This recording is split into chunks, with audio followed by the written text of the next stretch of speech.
Good evening. Good evening, everyone. To start tonight's event, I would like to introduce Delta K, an Arakwal woman of the Bundjalung Nation. She's here to welcome us to her country. Thank you.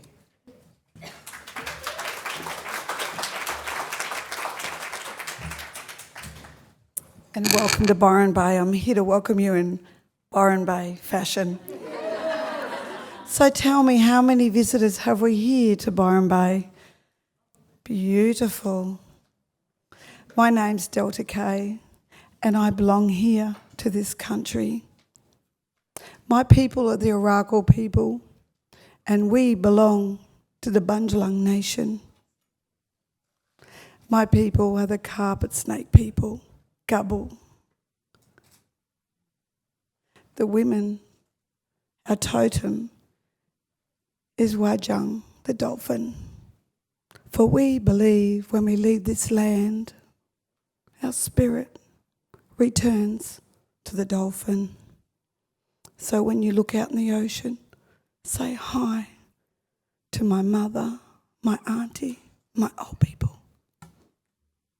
And our men's totem is Mewing, the sea eagle, for he is our mighty hunter. He will protect you while you're here on Arakwal country. Arakwal country's surrounded by so many beautiful, special places.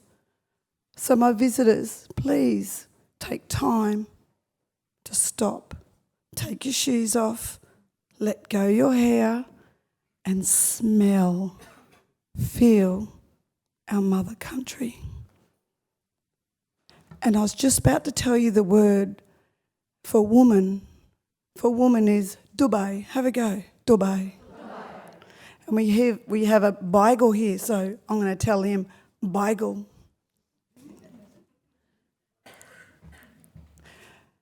Our country,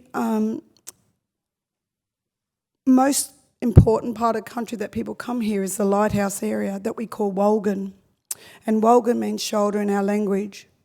So as you walk Wolgan, think about my old people have been walking that same pathway for hundreds and thousands of years. Look for Wajang, Mewing, Gubble. It's such a special place, a ceremonial area where our people have gone to practice our culture.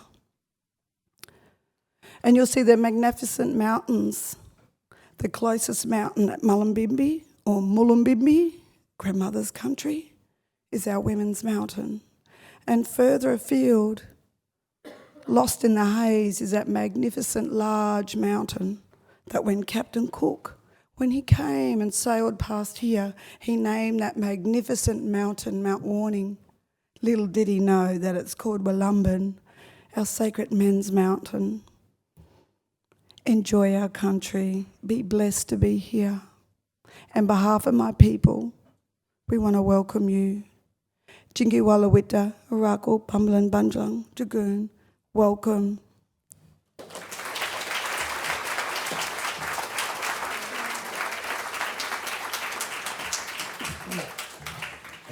Thank you so much, Delta. And I'd also like to acknowledge the traditional custodians of the lands on which we're here tonight on, the Arakwal people of the Bundjalung Nation. And I also pay tribute and respect to elders past and present. And I'd also like to extend that respect to any Aboriginal or Torres Strait Islander people here in the room with us tonight. My name is Ken Crouch, and as General Manager of Northern Rivers Greenworks, it's an absolute pleasure to welcome you all here to this event here tonight, our Athena Career Forum, and I'd also like to extend that welcome to everyone who is watching the live stream of this event as well. For people who don't know Screenworks, we're a not-for-profit organisation that provides leadership and support for the development of an innovative, vibrant and sustainable regional screen industry in Australia, with a particular focus on regional New South Wales. Each year, we deliver professional development, networking, opportunities, and also services for screen industry workers, and provide support to local and incoming productions in the region. The Athena project is our first project where we'll be reaching out to regional areas all across Australia and we are extremely proud of the talent that we have unearthed and the program that we are delivering over the course of this week. Screenworks is committed to supporting female filmmakers across Australia, and by delivering this initiative, we hope to increase the number of regional women in lead creative roles in the Australian film and television industry. That commitment to support female filmmakers with this project will continue long after tonight's event, as we embark on a journey with our Athena participants from around Australia as we support their career development over the next 12 months. And I know all of the 12 participants are here in the room, and I'd like to warmly welcome them to this experience that they're about to go on for the next 2.5 days. But tonight, you are going to hear from some of Australia's most impressive women in film and television, who will be sharing stories of their career successes. They will be providing you with advice on how to advance your career, and you will be hearing from representatives from funding bodies from right across Australia about initiatives that are currently being offered to female filmmakers in Australia. But before we go any further, I have that absolute important task that I acknowledge that the many partners and supporters that have come together to help us deliver this project. Firstly, I'd like to really thank Screen Australia, not only for providing the funding for the Athena project as part of Agenda Matters Brilliant Careers program, but also for leading the push to crush the gender balance issue that clearly exists in the screen industry in Australia. In particular, I'd also like to thank Nerida and Sally Caplan for being here with us tonight and sharing their stories with us as well. I'd also like to thank each and every state and territory funding body who has joined the Athena project as partners and who have each committed to supporting the participants that have been selected for the Athena project residential program. These include Screen New South Wales, Screen ACT, Screen Queensland, Film Victoria, Screen Tasmania, South Australian Film Corporation, Screen West and Screen Territory. All of their enthusiasm and genuine support for our program has, been quite incredible and overwhelming at times, and I thank them sincerely for their support. I also want to thank Grania Brunston, Tracy Vieira and Annabelle Sheehan for joining us here in Byron Bay tonight, who will also be speaking with us. We've also had some incredible support from multiple partner organisations, including our accommodation and venue partner, the Byron Resort and Spa, and for any of those who are watching the live stream, you are missing out on an amazing venue here. I also want to thank Creative Plus Business and the wonderful Monica Davidson, who you'll also be hearing from tonight, but who has been as part of the Athena project from the inception and has helped us to kind of really build up the program to what it will be over the next 2.5 days. I also want to thank Byron Bay Coffee Company, Husk Distillers and Stone & Wood for their contribution to actually providing an insight to all of our guest speakers by contributing samples of their amazing products to all of them, especially the ink chin. It's also a great time to do a shout out to all of our live hubs around Australia and say a big thank you to all of the organisations that are helping with those. We have live hubs happening in every state and territory around Australia of this event, and it's thanks to Information and Cultural Exchange in Western Sydney, Open Channel in Melbourne, Wide Angle Tasmania in Hobart, Media Resource Centre in Adelaide, FTI in Perth, as well as our government partners Screen Queensland in Brisbane, Screen Territory in Alice Springs, and Screen ACT in Canberra. For everyone who is watching the live stream, or if you're actually in the audience tonight, you can actually join in the conversation via Twitter. Simply use the hashtag the Athena Project to tweet us a question to us. Don't forget the before Athena Project. And also remember to include your name and location because we would like to mention where the questions are coming from.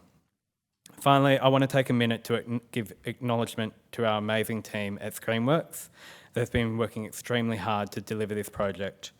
I want to thank our board for coming on with us on this journey, as well as our group of volunteers who've provided significant support to our organisation over the past couple of months as we bring this together, and also Samara Finlayson, who's helped us tonight.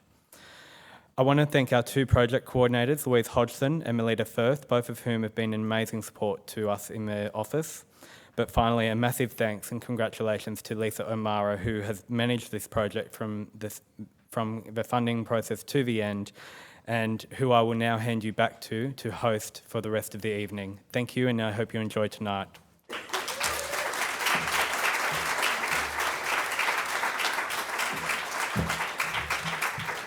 Thanks, Ken.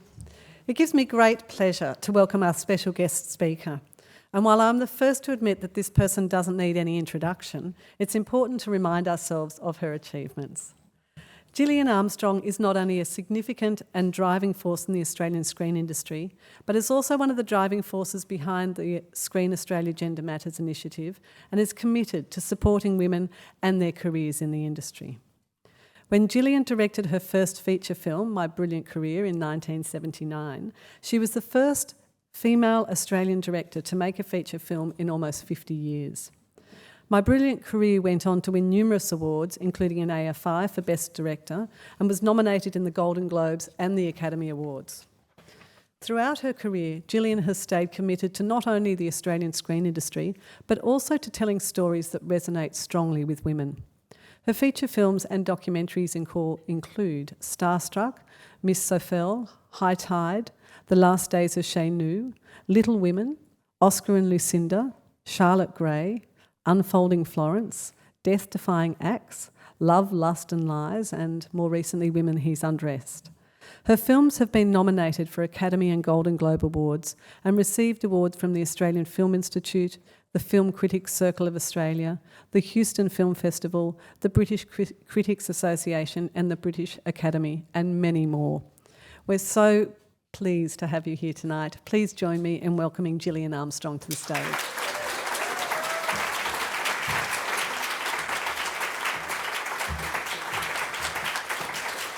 Thank you, Lisa. Thank you, Ken. And that was a beautiful welcome to country. Thank you, Delta.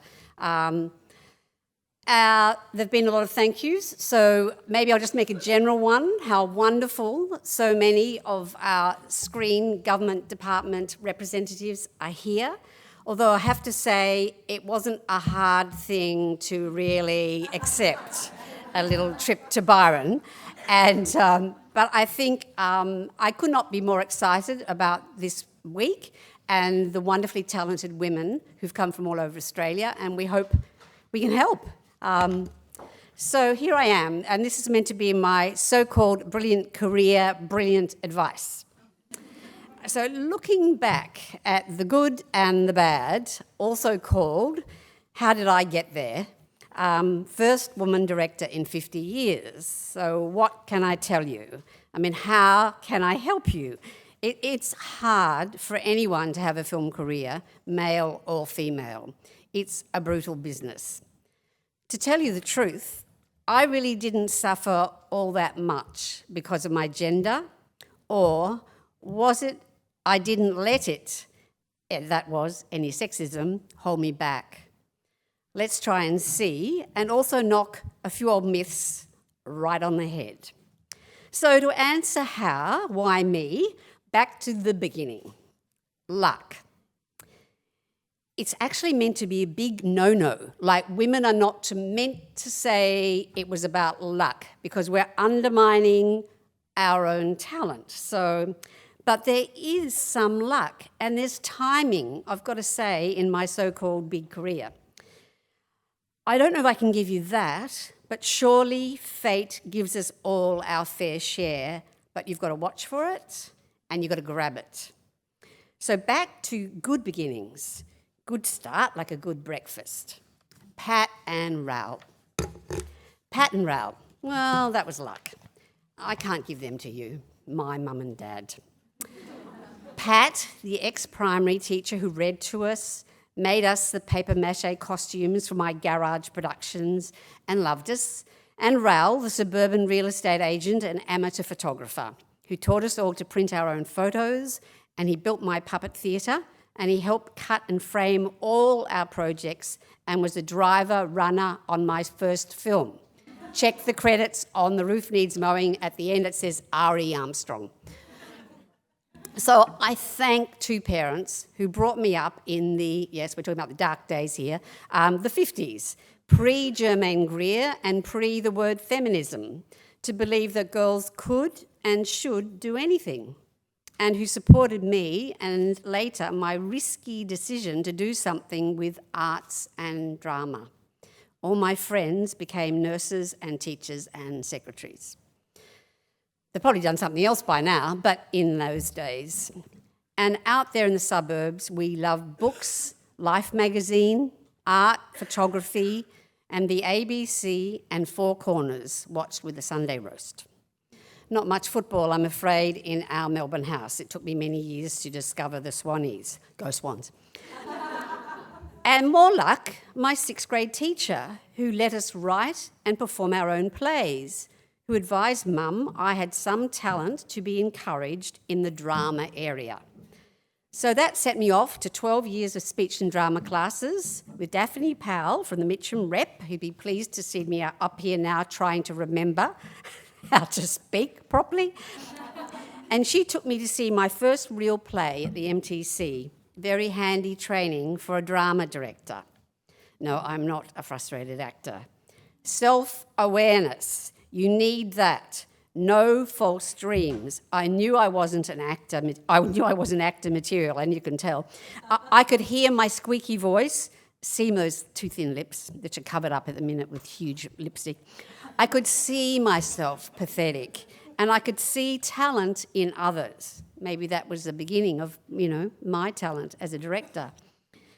Mr. McQuillan, my teacher, mentor. What luck I had him. I can't give him to you, but Kate McQuillan, who's here as one of the mentors, got him as her dad. And I've got to say, I just thought it was random that we had such fun doing plays in grade 6. Later on, I got a letter from dear Mr. McQuillan after my brilliant career opened to say that he went on to be the head of drama in schools. So, it was luck and timing. It was that, I had someone who's so passionate about drama who told my mum. Okay, Miss Bossy Hard Work, my nature. I can't give you that. Yes, I was a boring, conscientious hard worker, perfectionist. The type that was always form captain. Maybe that showed early leadership qualities. Maybe I was just being a goody two-shoes, and as a big sister, I was used to being the boss. So directors are leaders. They direct. I don't know how to give that to you, but never force it.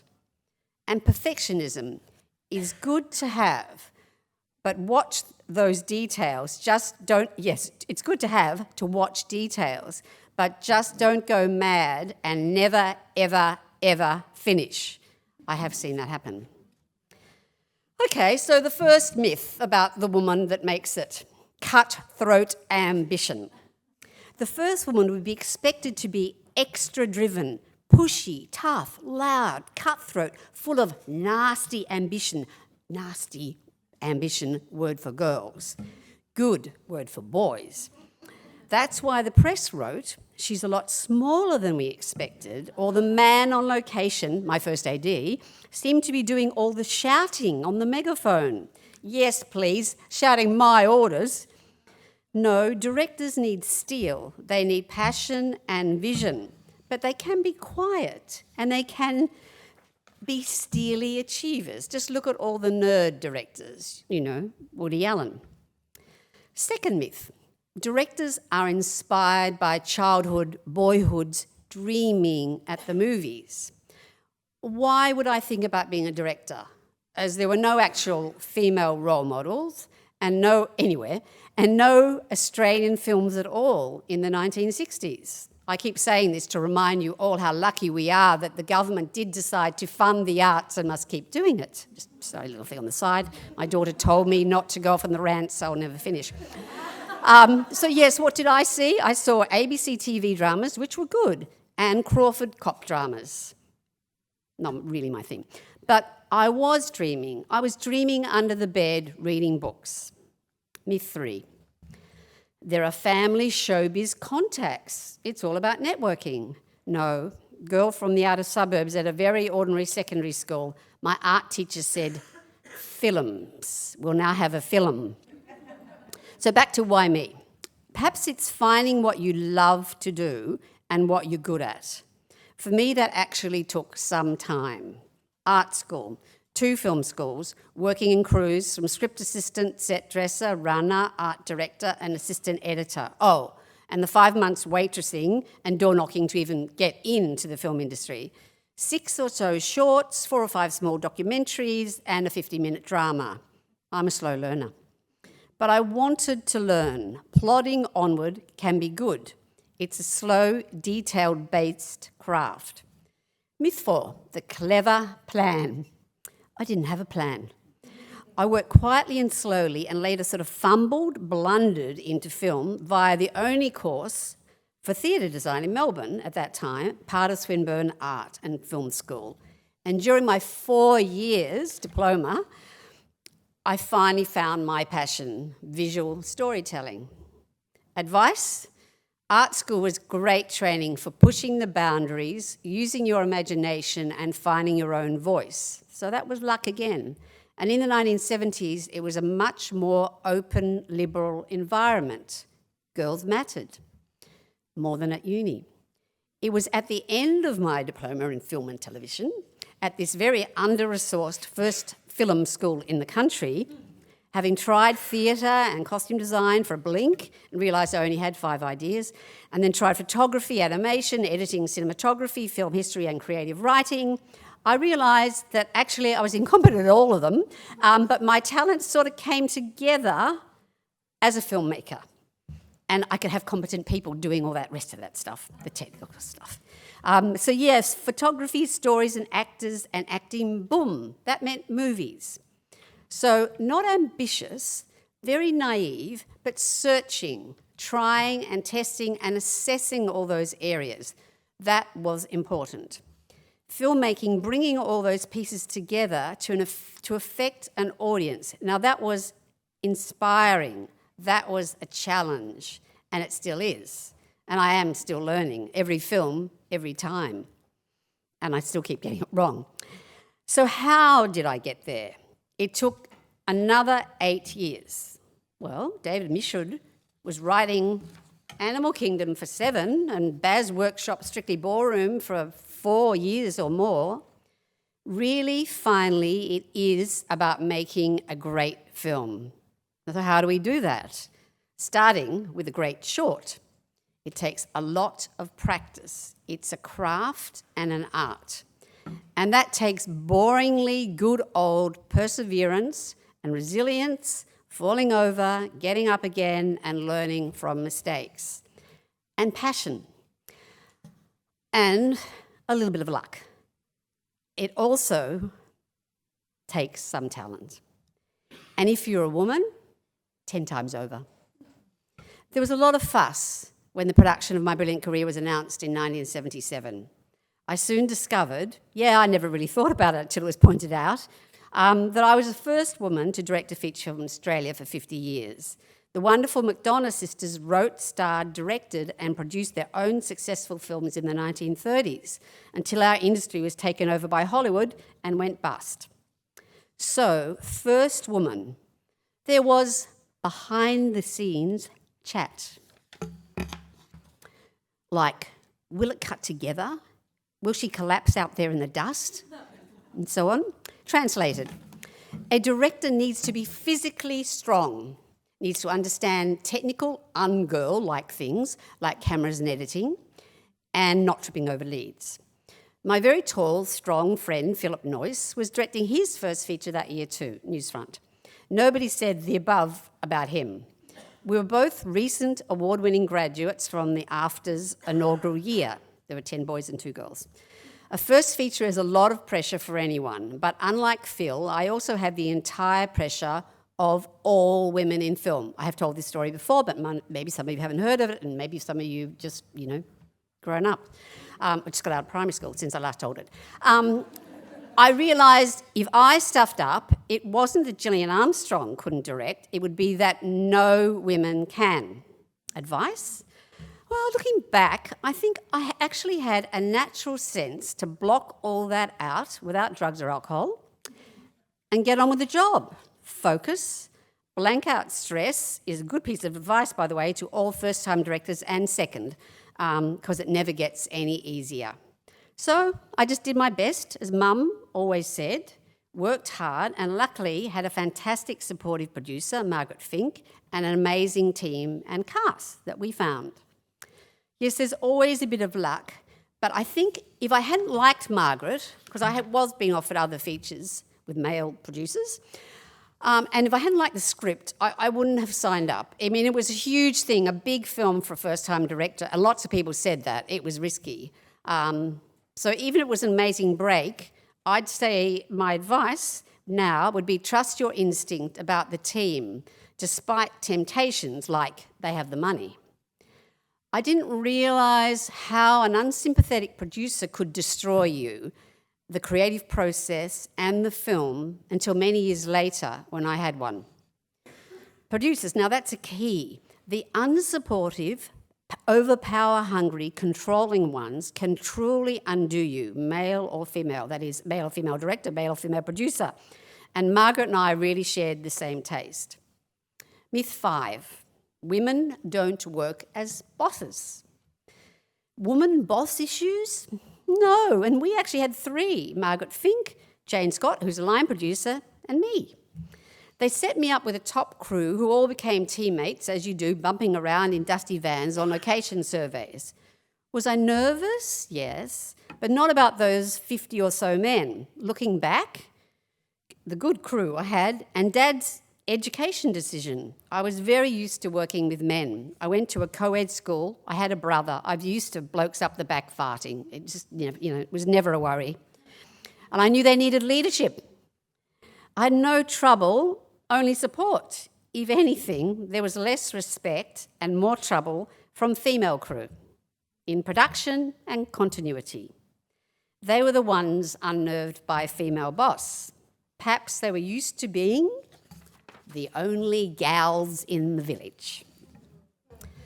Prepare, do your homework. Myth 6, yes, all women achievers do. They work harder. No partying at the bar, no romancing the leading man or lady, shot list and early to bed, alone. Prepare and still listen to those who know more, who have got a better idea that you like. And hardest of all, try and hang on to your vision and the heart of the story, despite all the budget and time constraints that are part of every film, big and small. I heard even Ridley was having issues when he was shooting in Sydney. Everyone was surprised. Yes, you don't get all the money, ever. No matter, it can be bigger, but it's still never enough.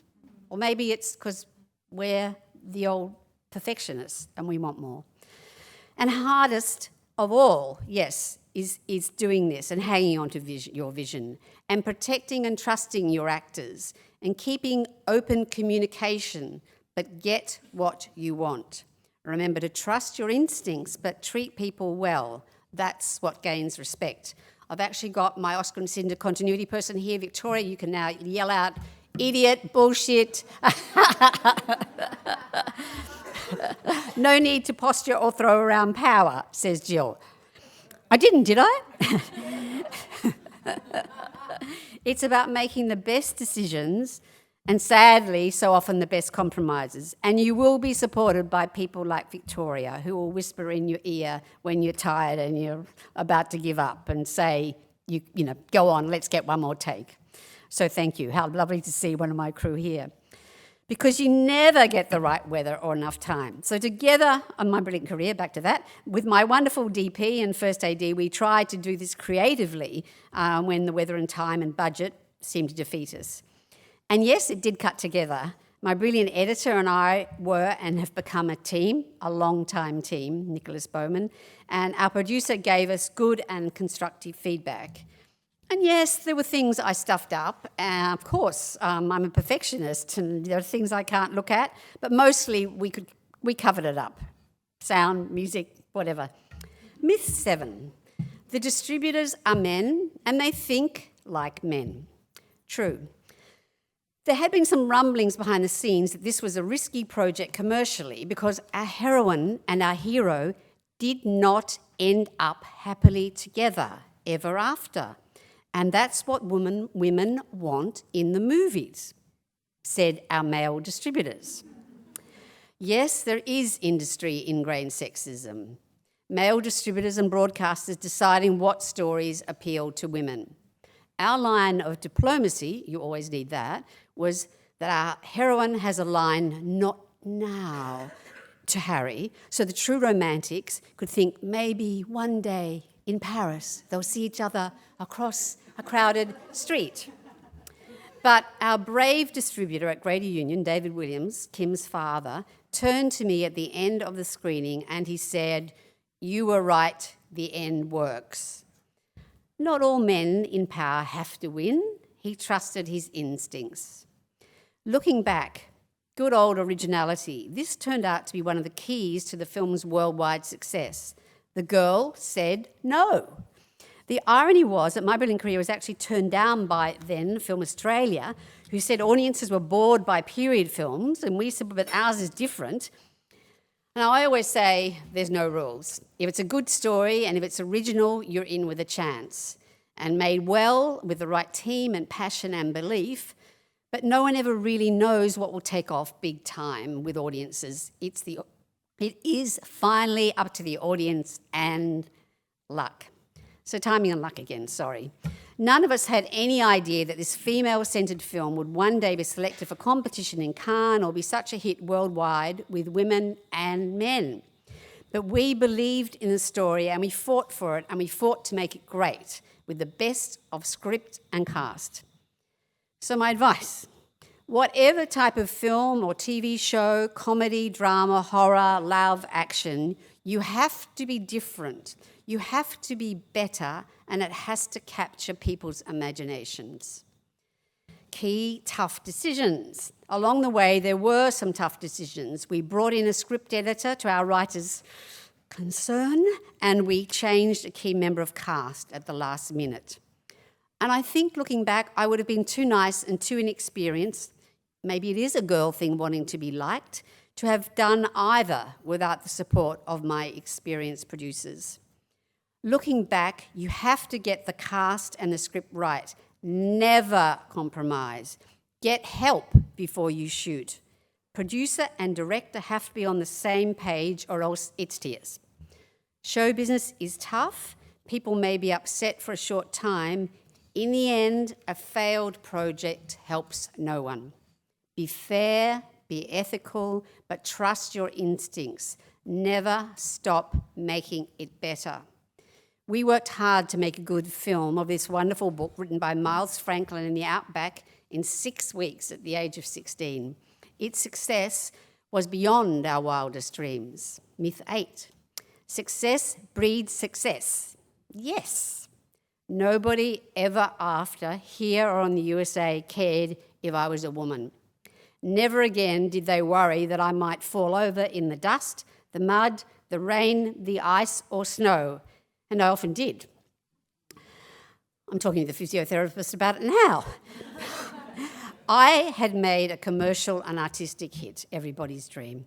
And in the USA, women in film who met with me said, "You have made a film that looks big. Thank you from us." Because the view there then was women only make little films, kitchen sink dramas, not real films. Okay. But forever, I have been offered stories set in the past about women achievers. Stories about women as though I have no interest in men at all. And I have fought the label woman director. Why can't I just be Gillian Armstrong director? We are not all the same. And male critics, perception. They always think women directors want to attack them, and all men. I, after a while, thought, should I just put G. Armstrong on the end? And then they would just judge it as a film, not go in thinking, what is this woman saying about me? And the huge lack of women critics. But I could go on and on, that's another story. It was certainly good for my own brilliant career, and I assumed it would be good for the incredibly talented Australian women who followed here in our much more open, government-funded and supported industry. But a year ago, I stood at the latest launch of the Afters Lumina magazine, and I heard the most recent survey of the percentage of women directors currently in our industry, and I was appalled. Like most of us, I thought it must be now at least like 45%, but no. 35 years after my brilliant career, I'm horrified that there are still only 18% of film and TV dramas in this country directed by women. A little less, actually, in the US and the UK. This is despite Jane Campion, Kate Shortland, Samantha Lang, Jocelyn Moorhouse, Jennifer Kent, and many others who've forged amazing careers in films. And that the numbers of young female film school graduates and short film award winners has increased.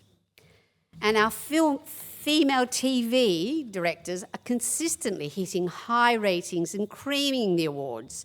Offspring, The Slap, Secret River, Glitch, Dana, Emma, Jess, Hobbs.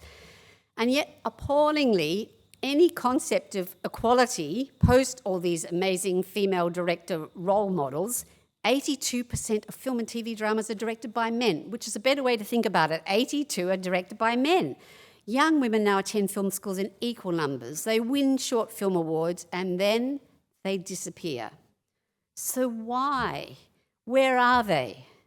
Let's face it, there is something deeper going on. It is truly not a level playing field. It's bloody time to fight for greater gender diversity. No more talking, act. And the Australian Directors Guild did. We formed a Directors Guild Women's Action Committee, and last year, with men and women, and we went to lobby for change, and we are so delighted that Screen New South Wales, Screen Australia came so quickly and enthusiastically on board. We're here tonight funded by one of their many gender initiatives. That's Sally, you know what I'll say. This can only be a start. It must continue. Women creatives need to be extra nurtured, supported and showcased. Just as Screen Australia's wonderful Indigenous initiatives was so fruitful, but it takes time. And producers, male and female, have to step up. Every head of a production company and TVC house need to make sure there is a woman properly considered every time for every job. Check the list, check a show reel. Broadcasters need to be reined in. Forget our right and our daughters' right to hear and see a female point of view. It makes commercial sense.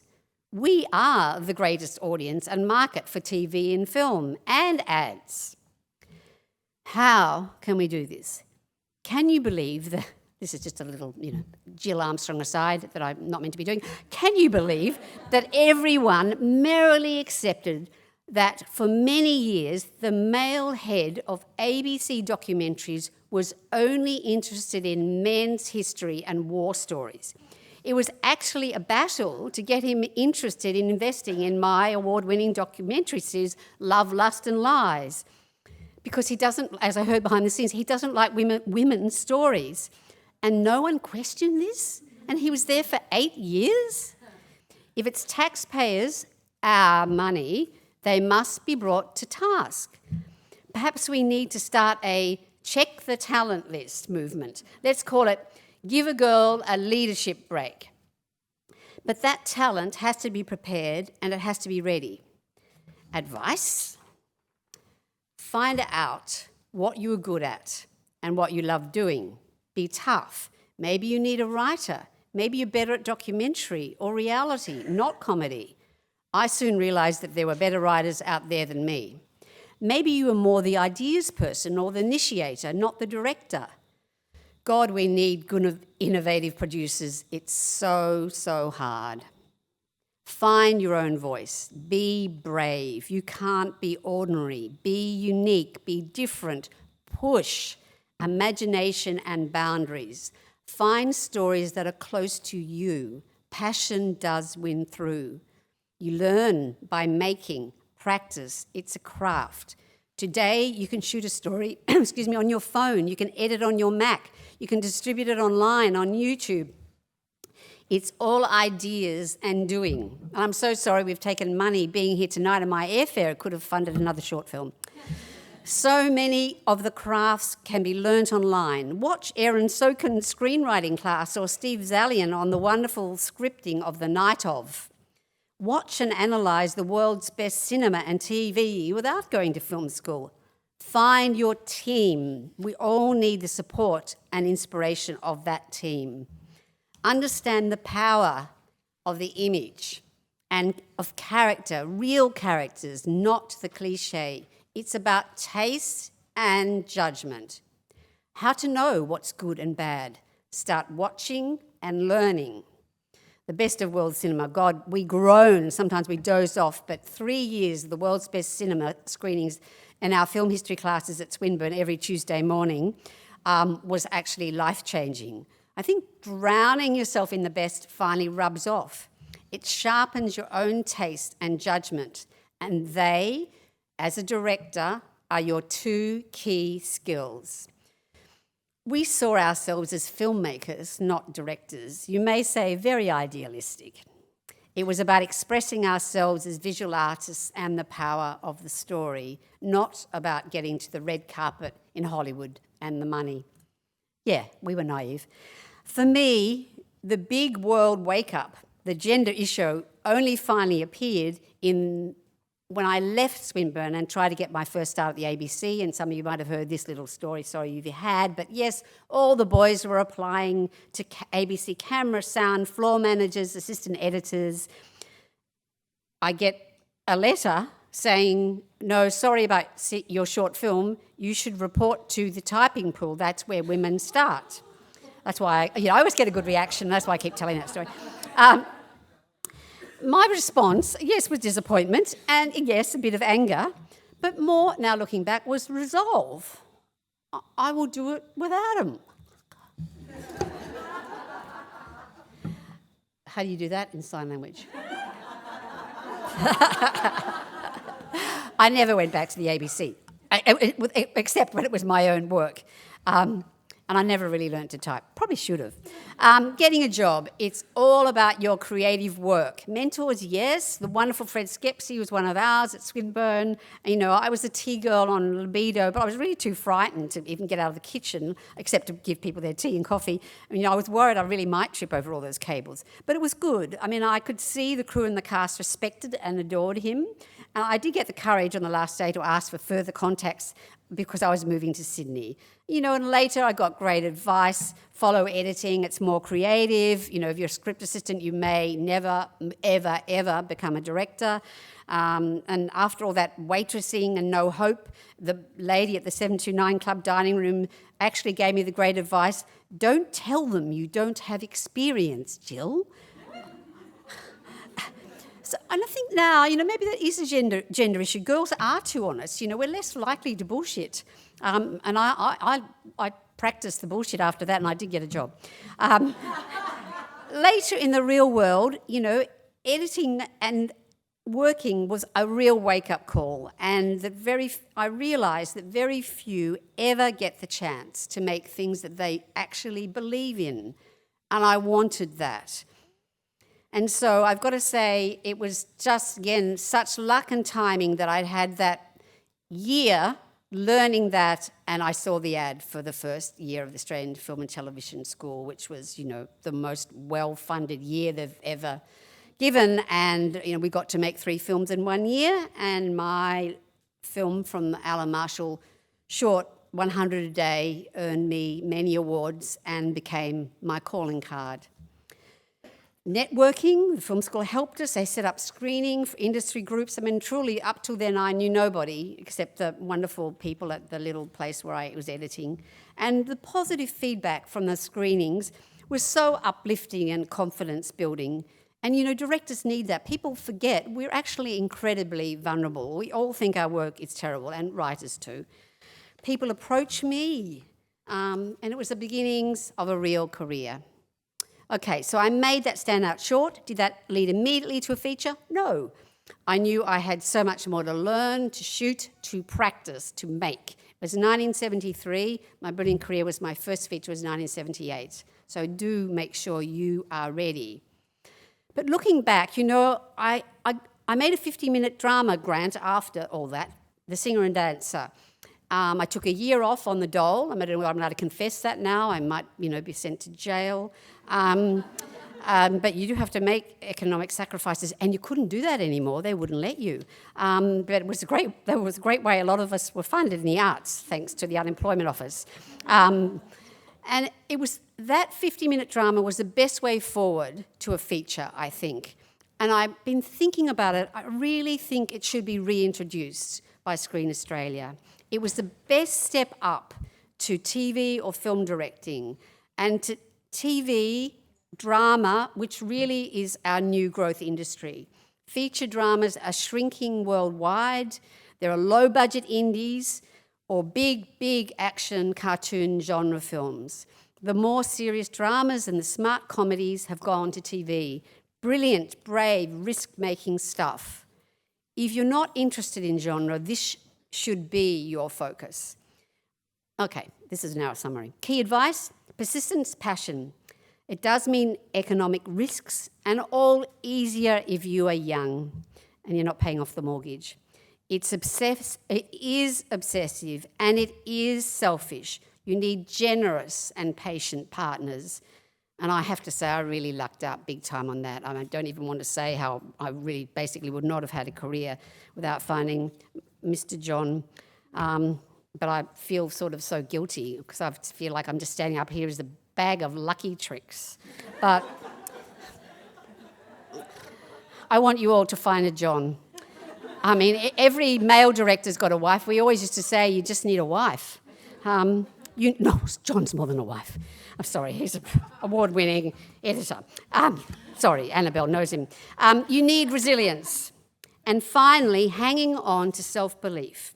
Now, self-belief is perhaps the hardest thing for those talented young female directors and writers who don't get their foot in the door in their first years out of film school, who watch the boys be headhunted by commercial production houses and go from strength to strength and make and learn and get paid, win more awards, and then the boys are offered that TV series or feature film.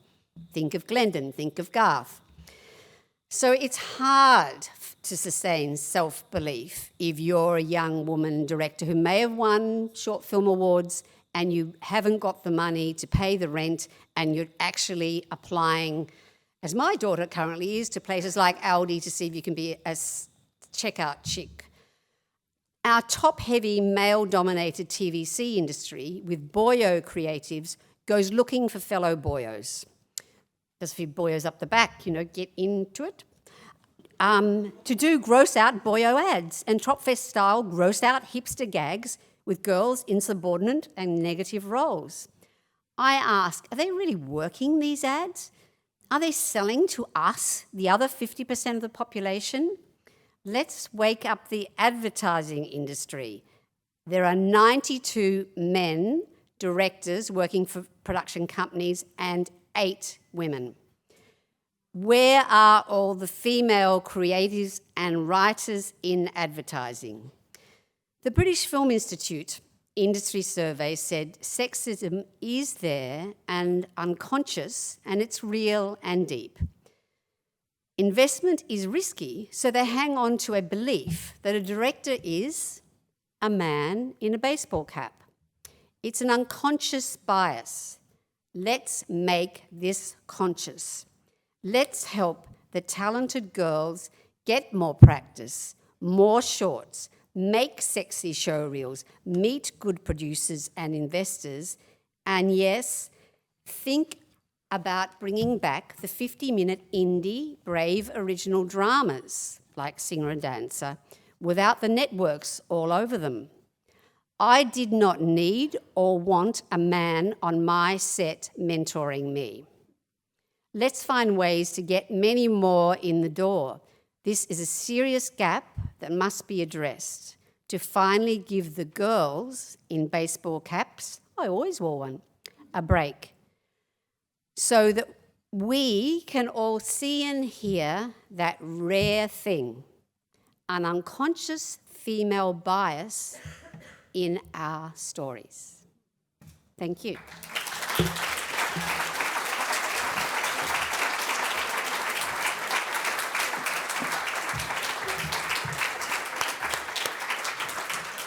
Thank you so much, Gillian.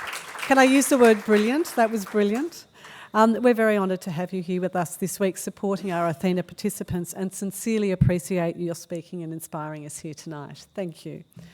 Throughout the year, we've been hearing about many initiatives and programs being delivered by our federal and state funding bodies. So we thought it was incredibly important to hear about how many of the funding bodies are supporting the push to address gender equity in the Australian screen industry. One of the key drivers has been Screen Australia and their incredible Gender Matters program. To tell us more about the programs they are offering to female filmmakers, please welcome Screen Australia's Head of Production, Sally Caplan,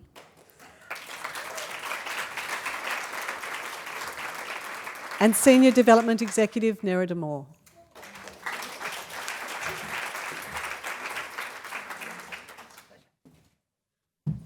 Thank you, everybody, and thank you for such an inspiring speech, Jill.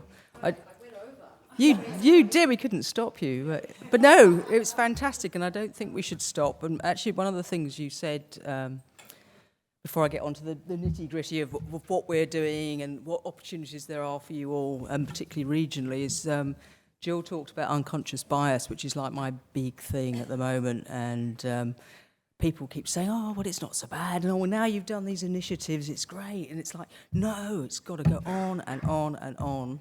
And somebody actually said to me recently when I was in Toronto Film Festival doing a panel, oh, what are you doing a panel on? I said, oh, it's gender equality. And she said, oh, yeah, it's getting a bit boring now. And I said, no, this was a woman. And I said, no, it will be boring when we're at 50-50. That's when I'll be bored. And there was another panel, because I do a lot of these panels, because I get twitchy if I don't do one on gender equality, where there were 3 women on the panel and 2 guys, and actually really lovely guys. I mean, you know, nothing against. One of them was a producer that I knew particularly well because we'd just done a film with him, and I was talking about unconscious bias, and he's saying, oh, Sally, you know, my last film, there were 80% women in key roles. And I said, no, I'm sorry, I don't, you know, it's a big audience, you don't want to embarrass him. I said, sorry, there was a male director, a male writer, 3 male protagonists, and you. And he was like, yeah, but we had a female line producer, and she was really good. You know, and that's when you go, and I think I said to the audience, I think that was unconscious bias, because, I mean, he genuinely didn't get that. Anyway, sorry, asides.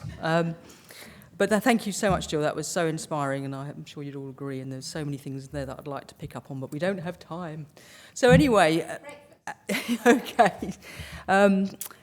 As you probably know, and I hope this isn't going over old ground, but I'll say it anyway, as we had the same experience as Jill when the Luminar report came out, and we were actually in the middle of doing our gender equality report ourselves, and it was shocking, and it wasn't unconscious bias, but it was just unconscious. Why didn't we know that? And we thought, God, Screen Australia, are we part of the problem? What, you know, how could this happen? Because we were surprised, and thinking about it, I'm not sure why we were, to be honest. So, and then our research got finished, and we looked, oh my God, it's true. And we thought, oh, are we part of the problem? And so we actually then had to do an analysis of all the applications that we'd got. And horrifically, despite what Jill was saying, you know, roughly 50% coming out of film school women, the applications we were getting were representative almost, only slightly more than the statistics we're seeing, like only 60% of film and TV directed by females. So we're saying, well, we can only react to what's coming into us, so what can we do to make it easier, to make more people want to come in and to try and take away the bias where women encouraged. So we came up with this Gender Matters, and it wasn't me or Nerida, but one of our clever people came up with the idea of the brilliant careers, brilliant stories, brilliant deals, etc. So again, that was a big nod to Jill, who'd been very vocal at the time about it, and rightly so. So basically, very quickly, there were 5 prongs. The first one was kind of easy, and we weighted our assessment criteria. It was not overwhelming. It wouldn't be just if you tick all these boxes, your project's going to get money in development and it's all going to be fine. Then the bigger things were the brilliant stories, where we got rid of all eligibility, the brilliant careers, which was incredibly well supported. We actually got sort of record-breaking, nearly 500 applications, which was difficult but worth it. And I remember we have an online system so you can see who's applying, and at one time we thought we might get 1,000 applications. So when the close date came, and a lot of people get so far and then go, oh God, this is, not for me. So when it came up and it was just less than 500, we were going, oh my God, it's only 500, that's fantastic. That did represent about 4,000 women across did. the board. Oh, thank you. Just saying. So basically out of that, I think there were 48 brilliant stories, so 48 new women teams. Not all new, but we made sure there was a mix of new, and by dropping the eligibility, we got some really extraordinary applications from people that we did know of, but were in completely different fields, or had never directed or produced, but were in the arts. Careers, I think we had something like 117 applications, and there are 13 that were awarded, and I'm actually very happy, and congratulations to Ken and his team, because this is actually the first one that's happened. So this all started to begin in January. We had to make the decisions quickly by June for financial reasons that I shan't really go into. So, amazingly quickly, Ken and his team put together a fantastic application which embraced, we were saying, not every careers application can be rural, regional, but we want to see more of a spread. And so it was fantastic. It was well thought through, and they've carried on with that momentum. And here we are today, and it's our very first launch. So I think big clap to all that lot. And then before Nerida goes into a bit more detail about the brilliant careers, because there's some opportunities for everyone here, I just want to mention the other two parts of it were Brilliant Deals, which is a scheme, which is a pilot scheme, which is trying to incentivise distributors, who, as we all know, are mainly male run in this country, to look at projects with women teams that we will give matching monies to. And then the final thing was a female attachment, which is different from the ADG, is saying what we're basically saying is if you get more than 500,000 or more from Screen Australia, you must have a woman attachment. And it could be in any, it's got to be a meaningful role. It could be behind the camera, in front of the camera. It's all kind above the line, below the line. There's all kinds of possibilities. Anyway, I'm just going to hand over now to Nerida, who's got some really interesting news about some of the other brilliant career applications, and where we should be focusing on the ones that may have opportunities for all of you rather than the more state specific or more company specific. Thank you. So I get to do the list, which is the really boring part. So I'm going to skim through this, but I can see some of you have got your notepads out. And for those of you who are watching online, make notes and Google some of the keywords, and you'll find some of the information online. So I'm going to focus just on 4 opportunities tonight, though we did fund so many, 13 brilliant careers. So these are just some of them. So I'm going to talk about the Australian Directors Guild, and Gillian, please correct me if I get anything wrong, because you guys put it together and I'm representing it. We're also going to talk about the Endemol Shine opportunities, the Natalie Miller Foundation Brilliant Careers Leadership Program, and I'm just going to go into a little bit more detail about the attachment program that we've got running with the production investment section. So the Australian Directors Guild has got 2 programs running. One of them, the television commercials mentorship program, which ties in beautifully with what Gillian was talking about. In terms of sustainable careers, women need to be in the commercial sector and be jumping between features and television and TV commercials. Sorry. Job told me if you get nervous you have to bend your knees, so I'm about to bending my knees. So this opportunity is open at the moment. It's going to close on the 30th of November. The eligibility is basically that you have to have some directing experience. This is going to give 7 emerging female directors the opportunity to go and spend time in television commercial companies, to be mentored, to have opportunities potentially to do some production in there as well. So that's awesome. So 30th of November. How many weeks away is that? 2? Write that down. We don't have a timing on this yet, but the Australian Directors Guild Shadow Directing Program is hugely exciting. What they've done is they've gone out to a number of production companies and got their buy-in to allow 12 emerging directors over the next 2 years to get credits on drama series, which is so important if you want to break into the industry, to have those credits to get the cachet and the traction with the broadcasters moving forward. So we're still talking to the ADG about the timing on this, but I think in the next 2 weeks you should see some guidelines released. So that's going to be fantastic.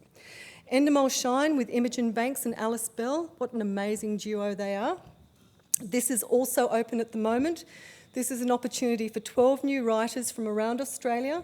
The budget does have travel money built into it, so it is really from around Australia, are going to be invited into writers' rooms, and ideas from Genesis are going to be worked up to network pitch stage. Applications for that close on the 1st of December. The Natalie Miller Fellowship Careers Leadership Program is going to be a one-day conference for 100 participants. There's also going to be with that roundtable dinners held in each state and territory. So there'll be a call out for expressions of interest from around Australia for women to put in for these mentorships.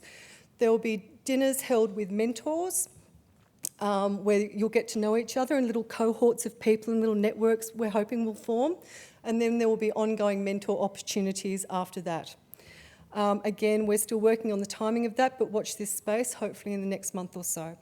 And the last thing which I'm going to talk about is the attachment program, which Sally mentioned, which is involved with our production investment program. So if we invest over $500,000, we have created a fabulous problem for producers in that they need somebody to come on as an attachment.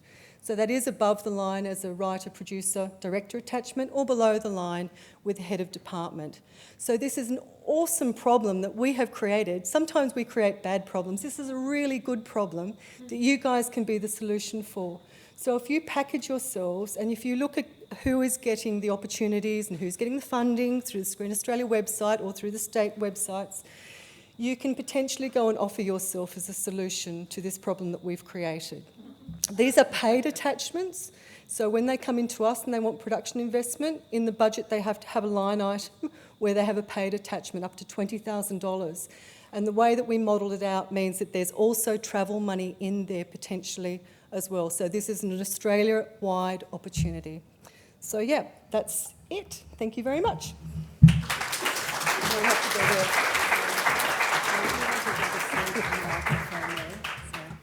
Thank you so much, Sally and Nerida. The work that you've been doing is incredibly important, and we're very proud to be delivering the project with the support and funding from Screen Australia's Gender Matter program. Thank you. In New South Wales, Screen New South Wales has been introducing programs and initiatives, including their 50-50 by 2020 target.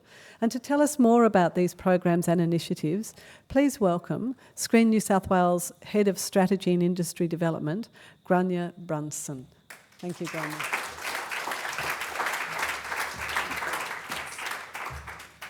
Hi everyone. I was at a diversity panel discussion a few weeks ago at Afters where it was revealed that the average person working in the screen industry in Australia is a 27-year-old white male who lives in Bondi. I can't tell you how pleased I am to be in a room full of people from the screen industry where nobody meets that description. So going back a year, like Screen Australia, like Jill, like ADG, we looked at the Lumina figures and thought, okay, we've got to do something about this. We announced a target of 50-50 by 2020, and it's part of an open-ended policy commitment to deliver gender equity and raise the profile of women in the screen industry in New South Wales. The stats that inspired us to introduce this speak for themselves. We're all familiar with them and the terribly low numbers of female key creatives in feature films. And of course, it's not just an issue here, as Jill's talked about. Similar figures are echoed around the world. News of our target was picked up here and around the world because we're taking action on what is an international problem.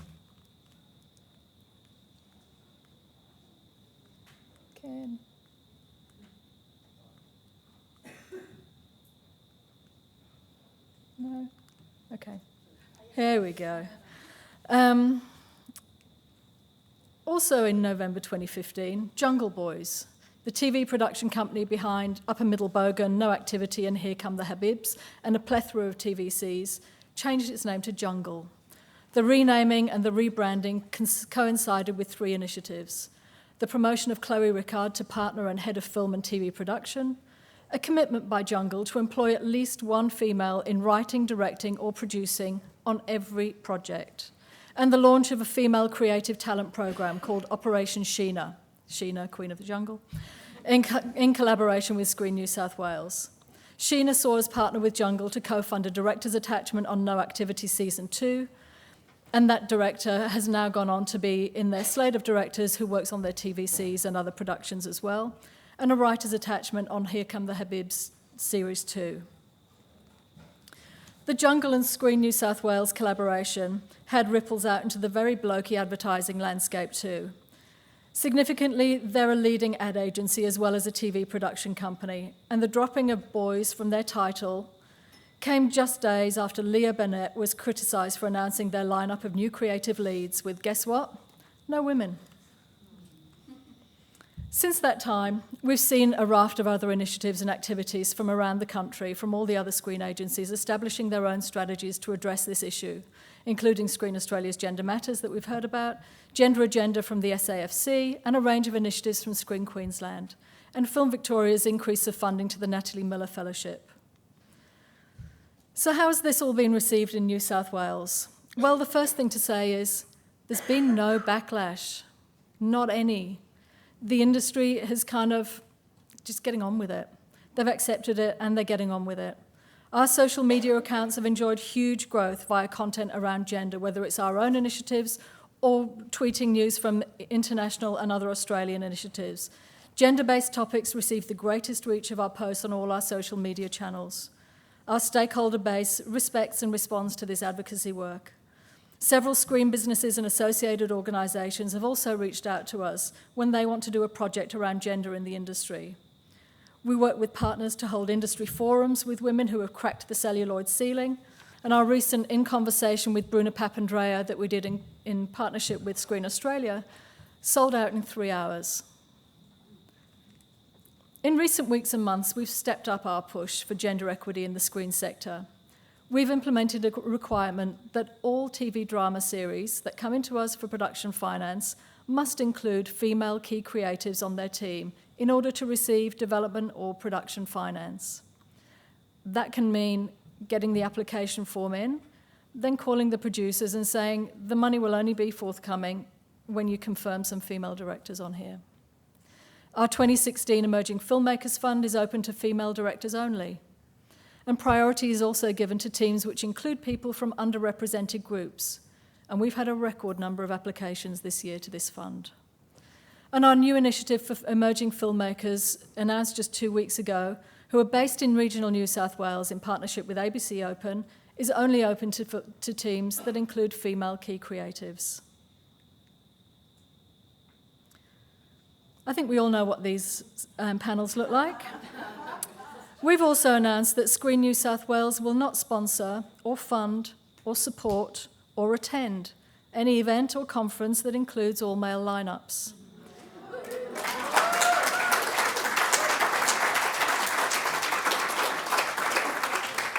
We know how limited those discussions are, and we know how that messaging sets us all back.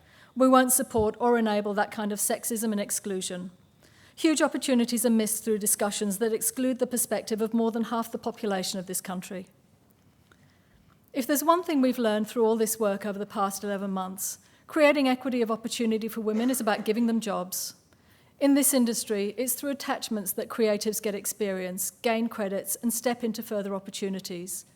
We know it's not women that are the problem, and it's not up to women to solve this problem. It's not that they're not networked enough, or they're not experienced enough, or just not enough. The problem is they're not getting the jobs that they should be. So we've created some 32 paid attachments over the last few months for women, all of them quite surgical interventions into areas where the exclusion is the most dire and has been for decades. A great number of these have been triggered by women calling us and telling us that they've had an opportunity on a production, but they need some support to make it happen. So we've stepped in and we've shared the cost with production companies. Some of them have been triggered by production companies knowing that they need to do something, but perhaps not knowing how to make it happen. Comedy writing rooms, traditionally very male, we've placed several female writers on shows. From stand-up comedian to standout writer, Frida de Guys is an emerging female comedian from Punchbowl, now working alongside Will Anderson on Gruen. The challenge for female comedy writers, getting your joke on the whiteboard. Frida did it, tweeted it, Facebooked it, and so did Will.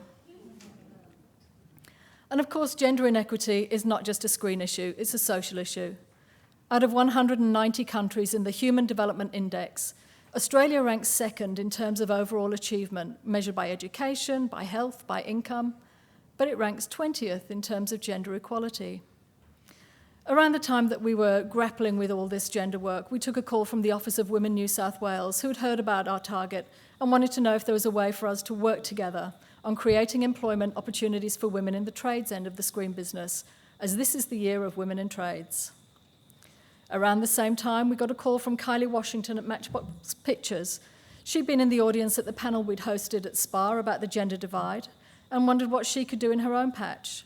She returned from that panel discussion to the wrap party for Real Housewives of Melbourne with the all-male camera and sound teams and got to thinking, called around all the other executive producers right around Australia for all unscripted TV series, and none of them could ever remember ever employing a female camera operator or a sound recordist. So she formed the Executive Women's TV Group with other senior women from that sector, production companies and TV broadcasters to work out what they could do to change their part of the industry. More planets lined up. AFTRS came on board, as they do for so many of our initiatives. And together, we formed a great lineup of partners, all wanting to play their part. 8 women completed a course, 5 graduates became paid interns on all of these shows on the slides. And what's great about this program? Well, it addresses the significant gender imbalance within the screen industry sector in field of camera and sound technical roles. It provides recognised skills and a pathway to employment. It helps companies to ensure that the work environment on their productions is supportive and inclusive of women. It provides production companies with a pool of skilled and work-ready female technicians that can be engaged to work on slated projects. And it supports the principles of gender equity and promotes the project partners' commitment to address it. So where to from here? Well, we're coming up to the first anniversary of the announcement of 50-50 by 2020, and to coincide with that anniversary, we're once again hosting a gender panel at Screen Forever next week in Melbourne.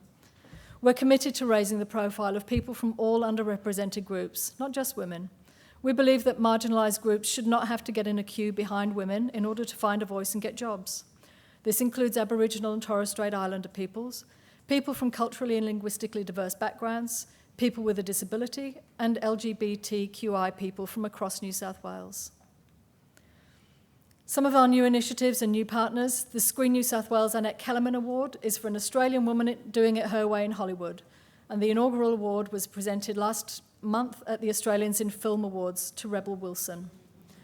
SheDoc is a new initiative launching later this month in partnership with Documentary Australia and Rode Microphones. It's a fellowship program to assist female documentary makers. We're also talking to other organisations in the industry about what they can do to help the industry make its changes, because we can't do this alone. Screenability New South Wales is a program which will deliver on an open-ended policy commitment by Screen New South Wales to work with industry to grow participation in the screen sector by Australians with disabilities. It'll include an annual film festival at Carriageworks, short filmmaking initiative to finance and deliver films for premiere at the festival and for travelling around Australia and the world and for screening online. And it will also secure long-term job placements. But the first project is for up to 8 participants who will undertake bespoke training at AFTRS with support from Bus Stop Films and then take part in an internship program with some of the leading production companies and broadcasters on some of the most high-profile shows on TV. The NRL Footy Show, Eurovision, Play School, Mardi Gras, with Animal Logic, with Seesaw, with Foxtel, with iView, and many more. Our experience in getting these productions and companies on board has been fantastic. Over just a couple of days, we've got over 30 productions and companies on board.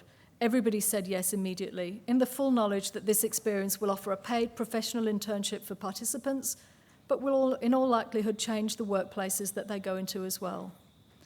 We also have a paid attachment scheme. If you get over $100,000 from our production finance, the production companies have to offer a paid attachment. If you get over 200,000, there are 2 paid attachments.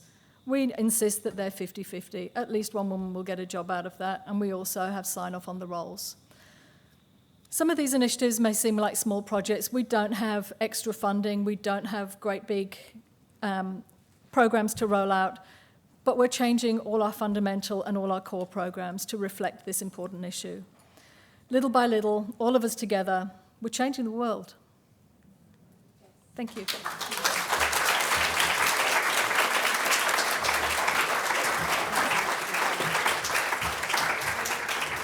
Thank you, Grania. ScreenWorks has had a long working relationship with Screen New South Wales, and we're looking forward to continuing that by delivering this project and many more to come. Just north of us, Screen Queensland has also been introducing programs and initiatives that support female filmmakers in Queensland. To tell us more about these programs and initiatives, please welcome Screen Queensland CEO, the 2016 Telstra Queensland Businesswoman of the Year, Tracy Vieira. Welcome, Tracy.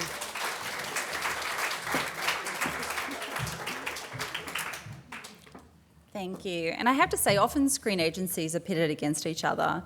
And on this, we're an absolutely united, supportive front. And I love hearing both what Screen Australia and what Screen New South Wales do. And they inspire us in terms of wanting to do more. So I just want to acknowledge that up front. I'd also like to acknowledge the traditional custodians of the land on which this event is taking place and acknowledge elders past and present. And I'd also like to acknowledge and respect their continuing culture and the contribution they make to life both here, within the region, and of course within our country. Storytelling is what connects us to our humanity. It's what links us to our past and provides a glimpse into our future.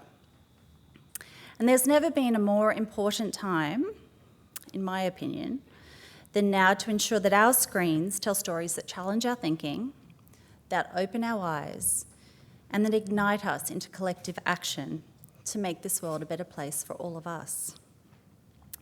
There's a powerful movement, again, to see gender equity, and of course it's why we're all here today. And for me, not just as a CEO of a screen agency or as a woman, but as a mother to a 5-year-old, what happens on our screen matters to me.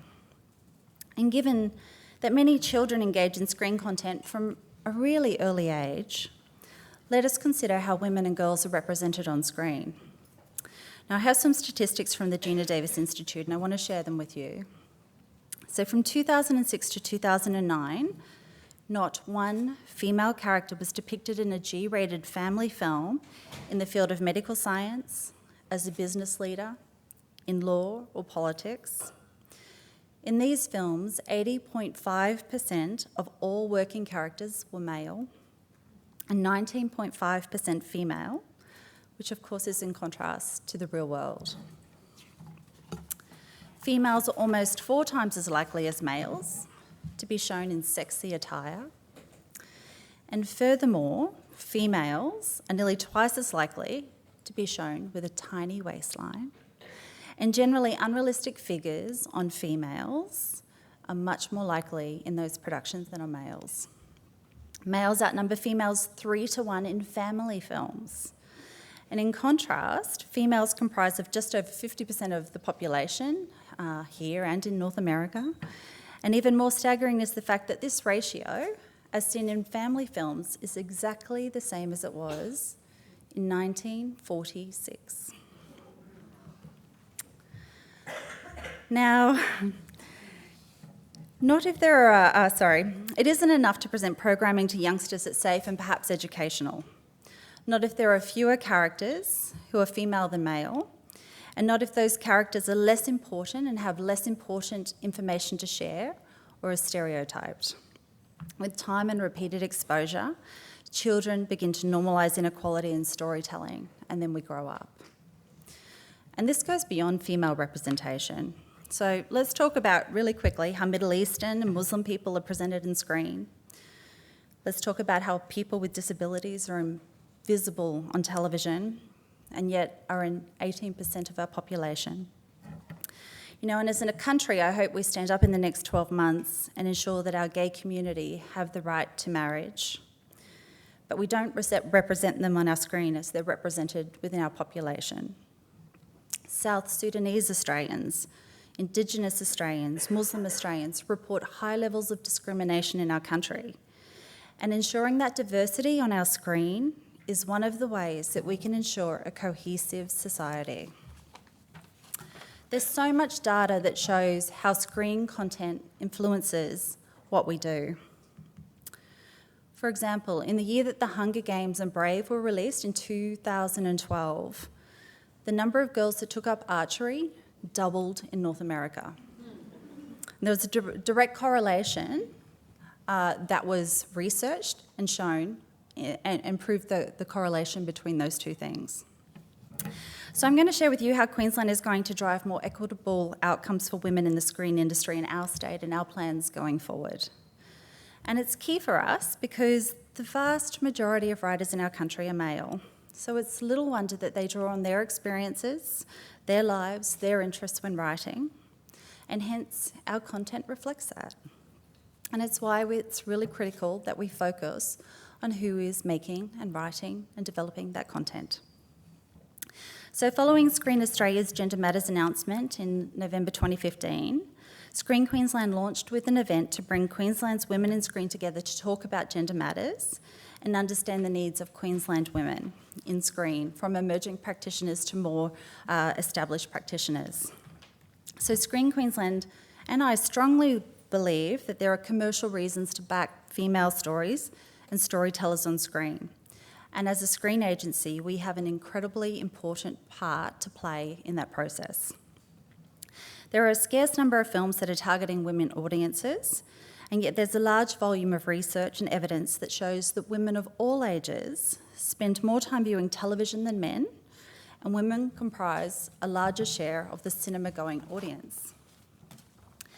The NPA annual statistic on moviegoers released in March 2014 showed that the majority of people who go to movies are women, 52%, but we're seeing stories about men 85% of the time.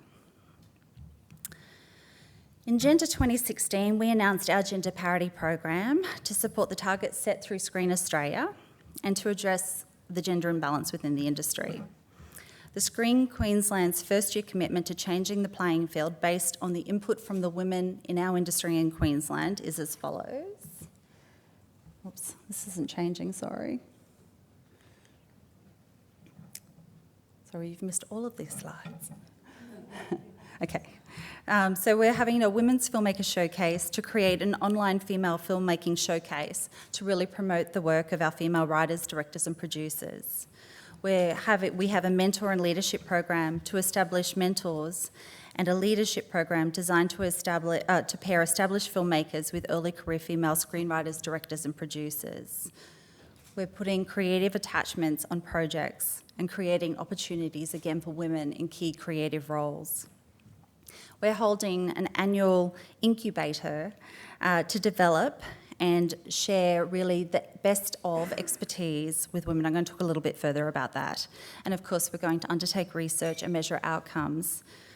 So Screen Queensland held our first event called Incubate Her earlier this year to a full house. We partnered with QUT and Westpac to deliver an event with incredible keynote speakers with panels, intimate sessions, as well as pitching opportunities. We covered everything from how mentorships work to how to get a great mentor or a mentee, through to delivering female-led stories to commercial broadcasters.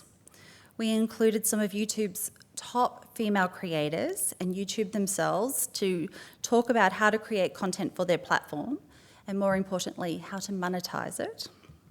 We included sessions on preparing your pitch and then getting to pitch your actual content. And we included sessions on legals, financing, and how to develop your business.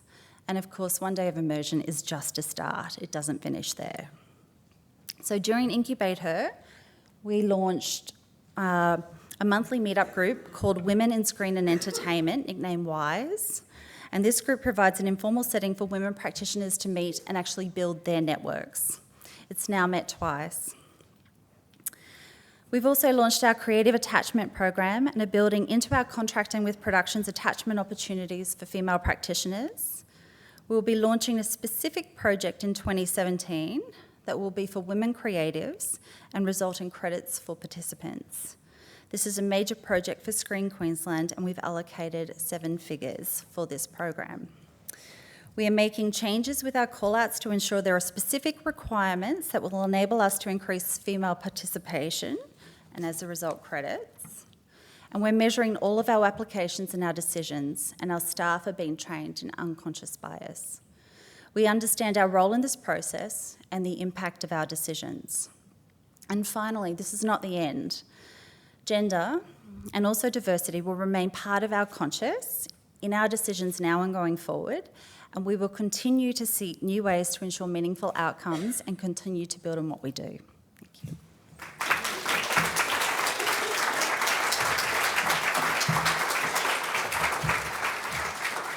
Thank you, Tracy. Our final speaker from the funding bodies has travelled from Adelaide to be with us tonight. South Australian Film Corporation announced a new suite of initiatives in early September designed to address the gender imbalance. To tell us about this suite of initiatives, please welcome South Australian Film Corporation CEO Annabelle Sheehan. Thank you.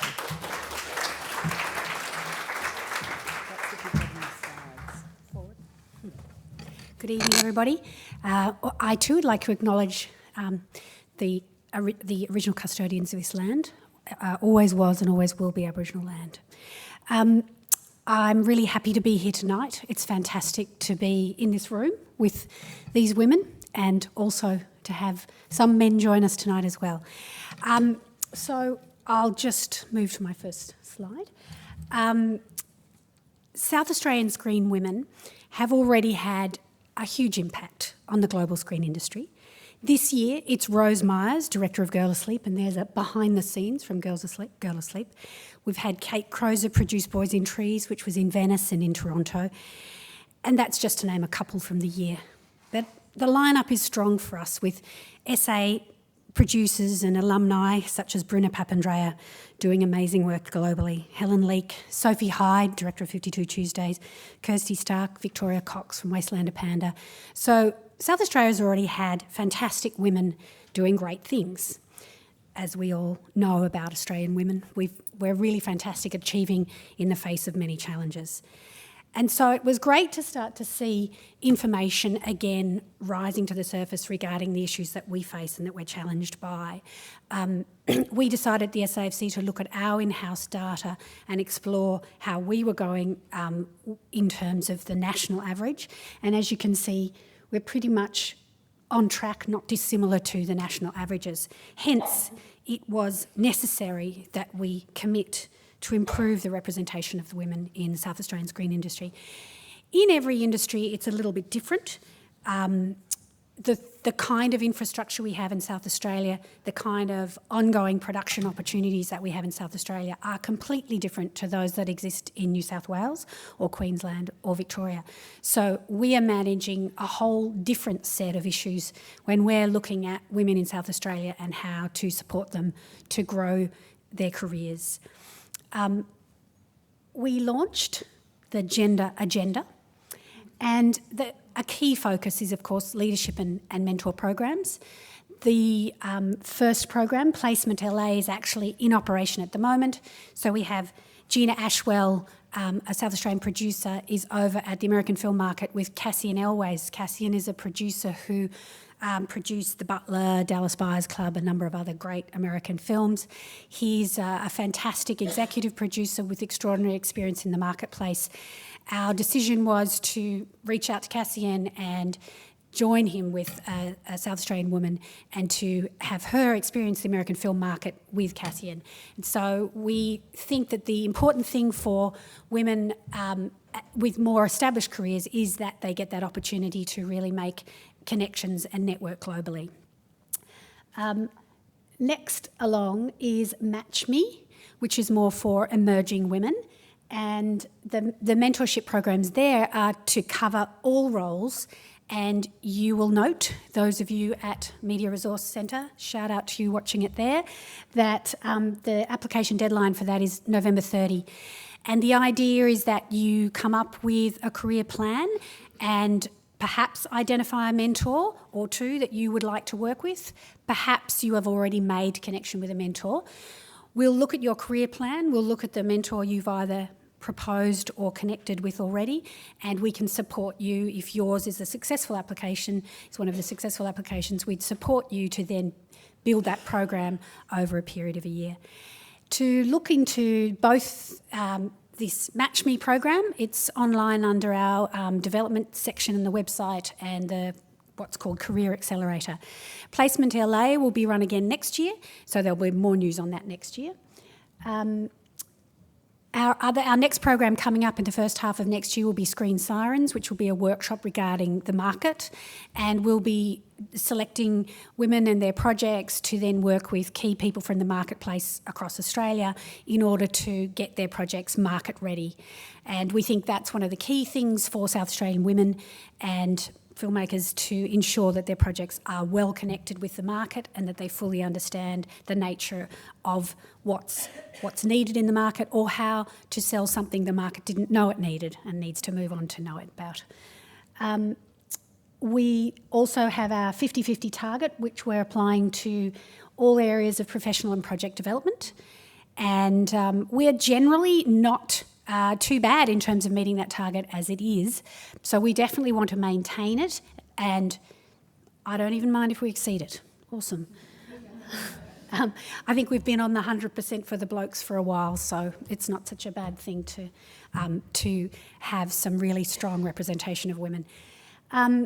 Focus on directing. We'll have one dedicated directing attachment per annum on a South Australian project with the funding by the South Australian Film Corporation.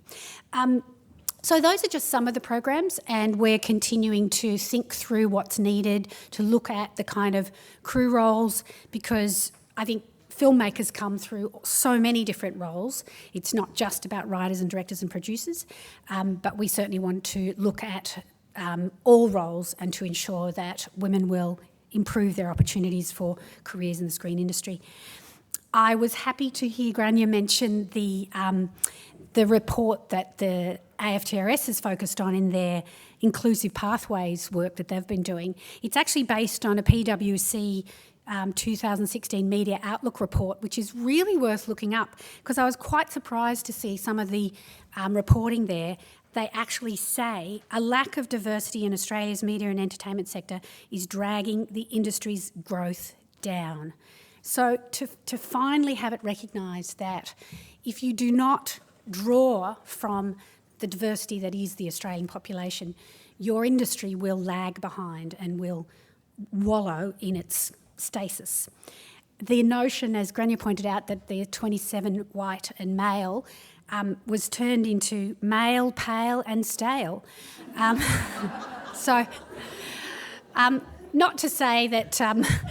So the thing is about getting it diversified and getting some richness into the system. I mean, another stat that came out of that same report is that 75% of on-air talent on radio across Australia is 35 plus white male. So when you're thinking about your day-to-day, what's running through your ears about what's going on, if you're radio listeners, it's just interesting how that statistic suggests that what are the voices, where are the platforms for people to talk about what's going on in society, and we really need to look at it across the whole media as to how we can diversify the media. I also think it's an amazing time to be here today, the 8th of November. It's not the 8th of November in America, but it soon will be. And this has been one of the most extraordinary election campaigns that I think all of us have ever seen, and I think it's played out for us what many of our experiences have been over the years in trying to develop and build our careers.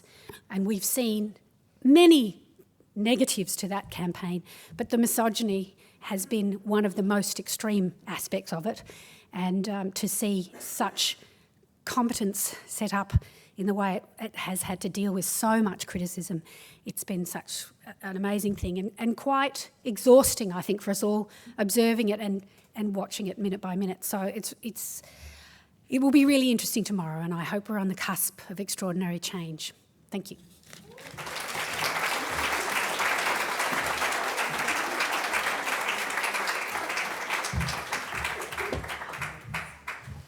Thank you very much, Annabelle. I would now like to welcome Monica Davidson to come and join our panel to help facilitate more discussion and a Q&A with representatives from the funding bodies that we have just heard from. Thank you, Monica.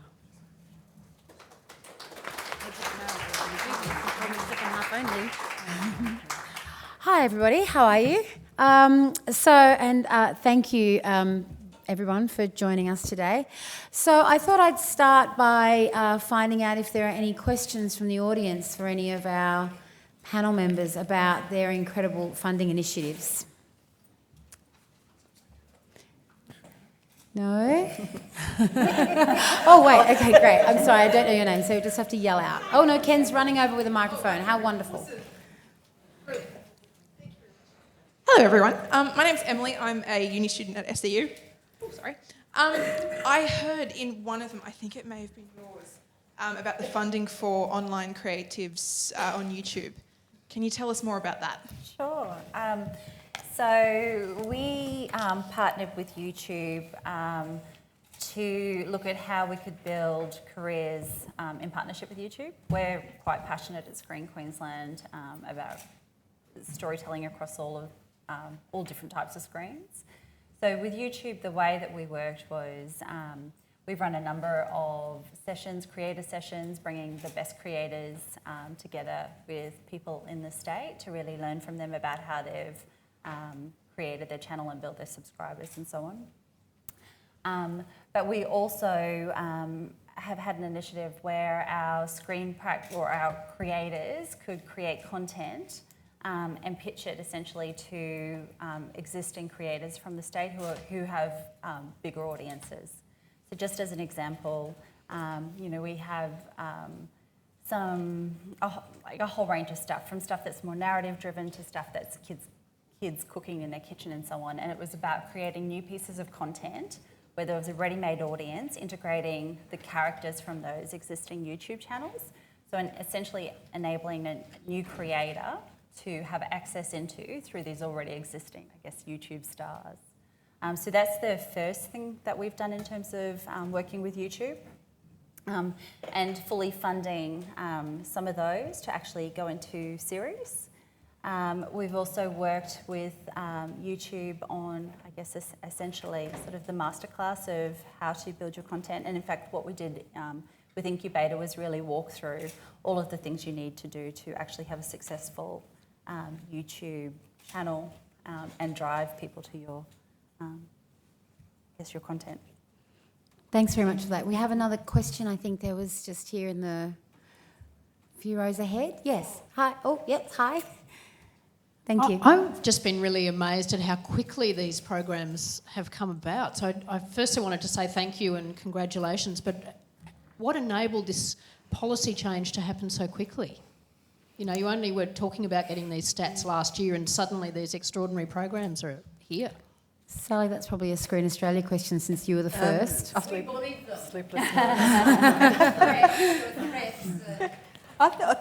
was basically shock. It was one of the motivators because I think we'd all been guilty of being a little bit ignorant of how bad, and we knew it wasn't equal, but I don't think we'd realised how bad it was.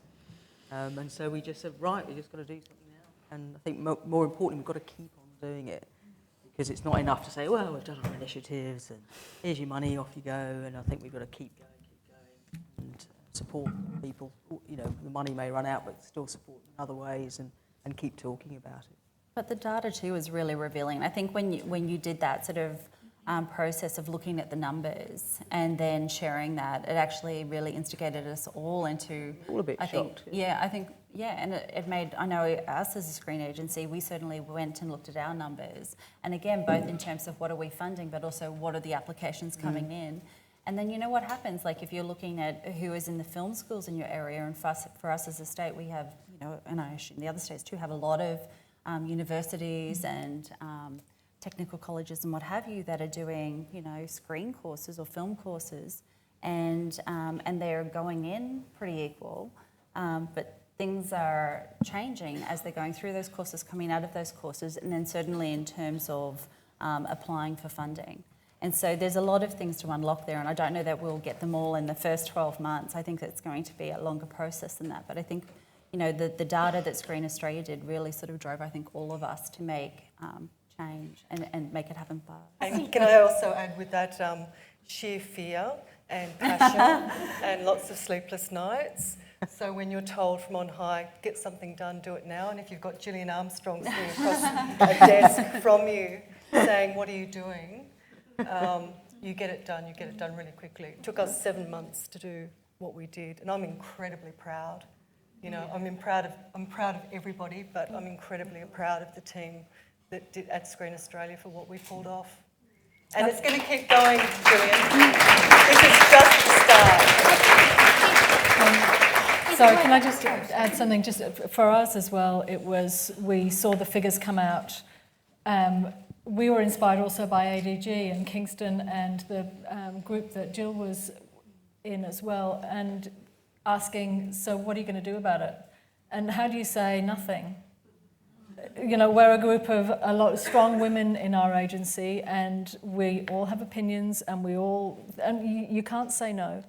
It's, to paraphrase Justin Trudeau, it's 2016 for God's sake. Really, what are you going to do about it? We also had a new CEO come in who wanted to make a strong statement on her first day in the office. So on November the 15th, we had worked for the 3 months up to that day to get our figures in order. And again, it was like all the other agencies, it was looking at who's applying to us. Let's look at that, and then what percentage of those people are getting approved. Is it that we're not getting applications in?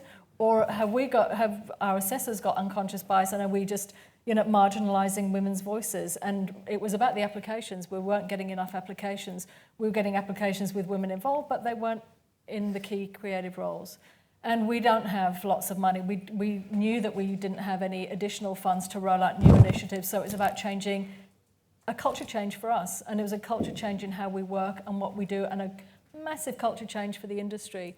But really, the industry's come on board with us. They've come with us. When we do this, we put the thing out about saying TV drama, unless you've got a female in a key creative role, you're not getting money. They kind of went, oh, all right then, and kind of, just got on with it. And that's what's happening. It's just kind of, we really believe government money comes with conditions, and that's just the way, and responsibility, and that's just the way it is. I think it's worth acknowledging or thanking Lumina and AFTRS and their research department and Screen Australia's research department, and valuing research, valuing evidence-based strategic thinking, which is also a big part of career planning, is using real evidence. And I think that's a really important part, that you need the evidence to embolden you to make your strategic planning. Timing, I think, is also true. I think it's true that there was Courtney, Tracy and I, relatively new, able to be nimble and bring new programs into play. I think the third aspect is this very real groundswell of change that's driven by social media, that we're beginning to see new voices speaking on media platforms. We've got Clementine Ford on Daily Life for SMH saying what she's saying every week. We need more of that kind of outspoken stuff that says, I'm not really going to put up with it anymore.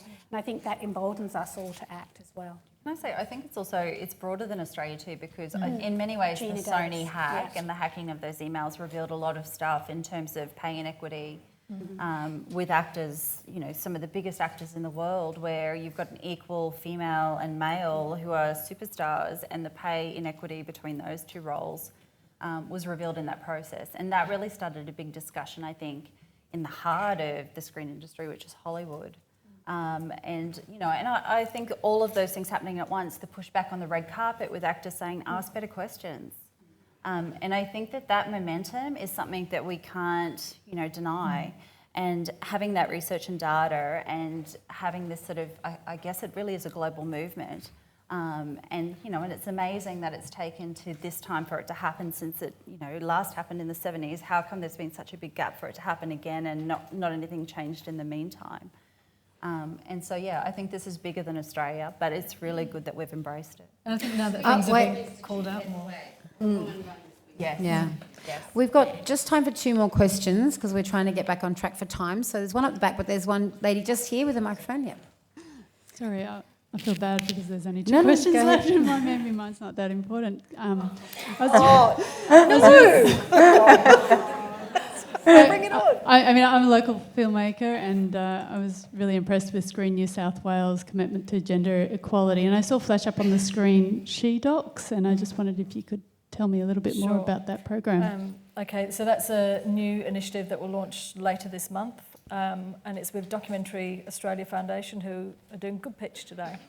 And it's for female documentary makers in any key creative role. It's a fellowship program, so up to 4 documentary makers will be supported each year to do a project of their choosing. It's not for production finance, it could be for research, it could be for development, it could be to go and sit on a mountain in Nepal and consider your next move, it could be for mentoring or training or something that you just don't have, you're just not able to fund yourself that's actually going to move your career forward. It could be to develop a social impact campaign for a piece of work that you've already done. So it'll be very much customised and tailored.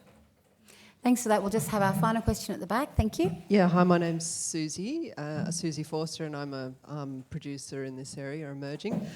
Thanks heaps for all the initiatives. It is incredible. It's a little bit overwhelming, actually. It's like, oh, shit, I better do something. But you mentioned, several times unconscious bias. And my son sent me something on Facebook, or he just posted something on Facebook, and it was a study that a university was doing about unconscious bias. And I went into the study and I decided to pick the one on gender bias.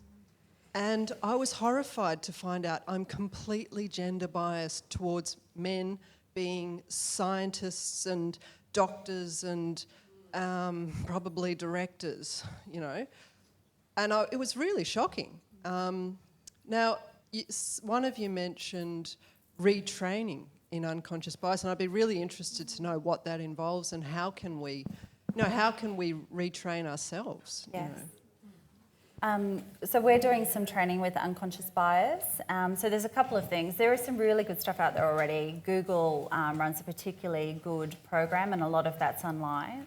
And the thing is, every single one of us has it because, I think it's something like at any one time there's 400,000 different things going through your brain, but you can't consciously be aware of all of those 400,000 things, right? So from the time we were little, and this is why it's so important in terms of that content, in terms of children and what they're seeing on the screen, because really from the get-go, when you come out and people are buying you pink and blue, we're like being trained in... Your brain is being trained to make decisions because we can't process all of those consciously. So your brain unconsciously is making decisions to shorten the process for you. So Google has a really good thing. We've actually engaged an external company to come in and work with our team, and that's a process of actually looking at the decisions we make, how we come to those decisions, so that we can put more consciousness into how we make those decisions.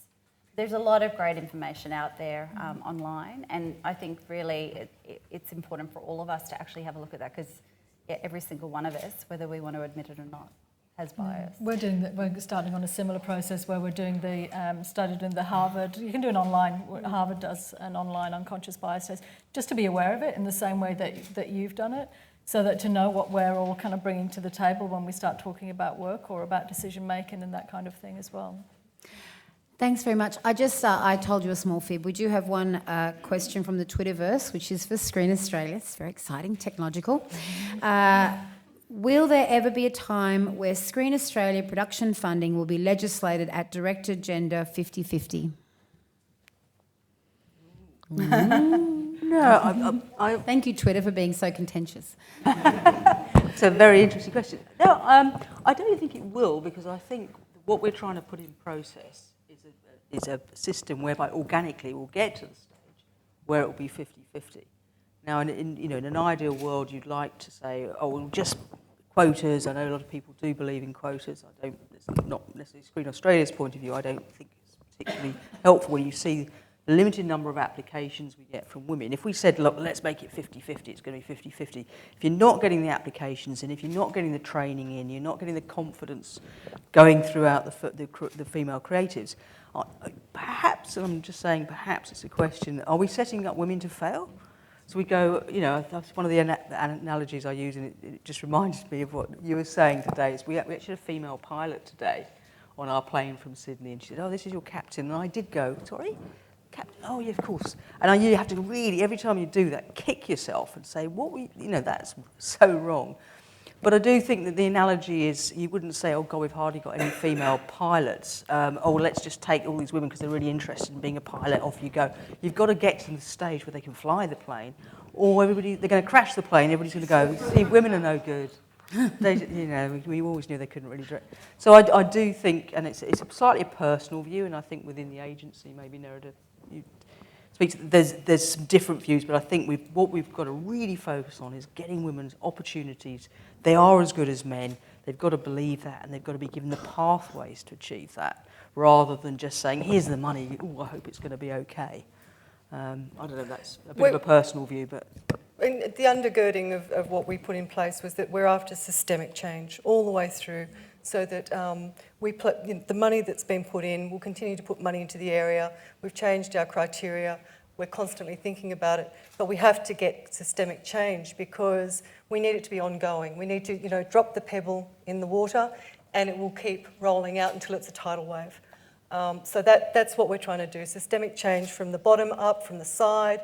We're also in production investment. It's a constant conversation that is happening in terms of who's getting funding, but we have to see the applications coming in to get the 50% quota, and we're not. So we're going to take a short break now, just 20 minutes, but please join me in thanking our panel for their time today.